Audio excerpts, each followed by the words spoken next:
اعوذ باللہ من الشیطان الرجیم بسم اللہ الرحمن الرحیم۔ السلام علیکم ناظرین، آج میں آپ کے لیے سورہ النبا کا ترجمہ پڑھتی ہوں۔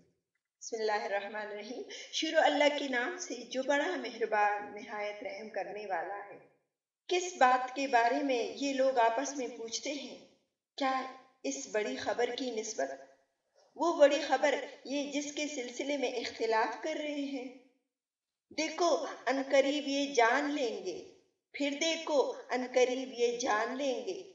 ذرا غور کرو، کیا نہیں بنایا ہم نے زمین کو بچونا اور پہاڑ کو اس کی میخیں، اور پیدا کیا ہم نے تم کو جوڑا جوڑا، اور بنایا ہم نے تمہاری نیند کو باعث سکون، اور بنایا ہم نے رات کو پردہ پوش، اور بنایا ہم نے دن کو کمائی کے لیے، اور قائم کیے ہم نے تمہارے اوپر 7 مضبوط آسمان، اور بنایا ہم نے ایک چراغ جگمگاتا ہوا، اور نازل کیا ہم نے بادلوں سے موسلادھار مینا تاکہ نکالے اس کے ذریعے سے ہر قسم کا اناج اور سبزہ اور باغات۔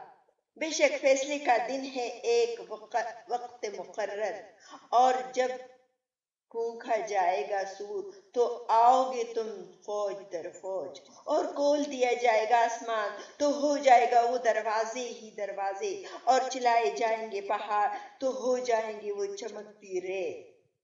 بے شک جہنم ہے ایک گھاٹ، سرکشوں کے لیے ٹھکانا، پڑے رہیں گے وہ اس میں مدتوں، نہ چکھیں گے مزہ اس میں ٹھنڈک کا اور نہ پینے کی کوئی چیز کا مگر گرم پانی اور بہتی پیپ۔ یہ بدلہ ہے پورا پورا۔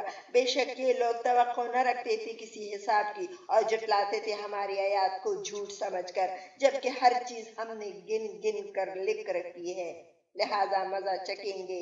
ہرگز نہیں اضافہ کریں گے ہم تمہارے لیے مگر عذاب میں، بے شک متقیوں کے لیے ہے مقام کامرانی، جہاں باغ ہوں گے اور قسم قسم کے انگور اور نوخیز ہم عمر لڑکیاں اور چھلکتے پیالے۔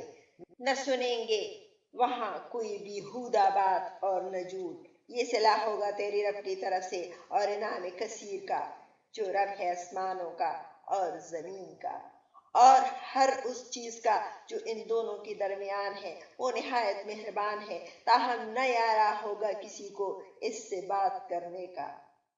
جس دن کڑے ہوں گے روح اور فرشتے سب بسب، نہ بولے گا کوئی مگر وہ جسے اجازت دے رحمان، اور کہے بات ٹھیک ٹھیک۔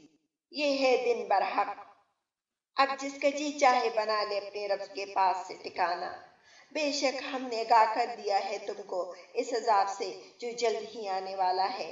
اس دن دیکھ لے گا ہر شخص وہ کچھ جو کر کے آگے بھیجا اس نے اپنے ہاتھوں، اور کہے گا کافر کاش ہوتا میں مٹی۔ صدق اللہ العظیم۔ ناظرین، یقیناً کہ آپ کو ترجمہ کلام پاک پسند آیا ہوگا۔ مجھ سے اس کلام پاک کے پڑھنے میں کوئی غلطی ہوئی ہو تو اللہ سے معافی کی خواہشگار ہوں۔ ناظرین، چینل کو سبسکرائب کرنا نہ بھولیے گا۔ بامان خدا۔